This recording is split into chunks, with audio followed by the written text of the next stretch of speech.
হাসিনা তুমি দিল আল্লামা ছাইদি দিলার হোসেন সাইদিকে দুনিয়া থেকে কৌশলে বিদায় দিয়েছ, কোনো প্রমাণ রাখতে চাওনি। তোমার বিচার দেখছাও 1 বছরের মাথায় পালাতে হয়েছে। আল্লাহর লোককে আলেম আওলাদেরকে ইজ্জত করুন, এইভাবে দিন যায় না।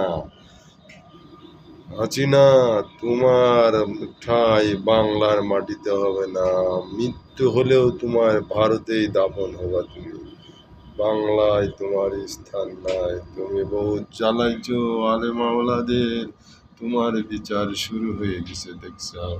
দেলোয়ার হোসেন সাঈদী কৌশলে কিভাবে মারি যাবে 1 বছর পুরো হওয়ার আগেই তোমার পতন ঘটেছে।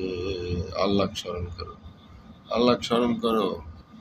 যাও, ক্ষমতার অপব্যয় বেশি দিন দেখায় না। ক্ষমতার অপব্যয় করে কেউ কোনোদিন বিশ্বে টিকে থাকতে পারে না, এটাই বাস্তব। আল্লাহ হাফেজ।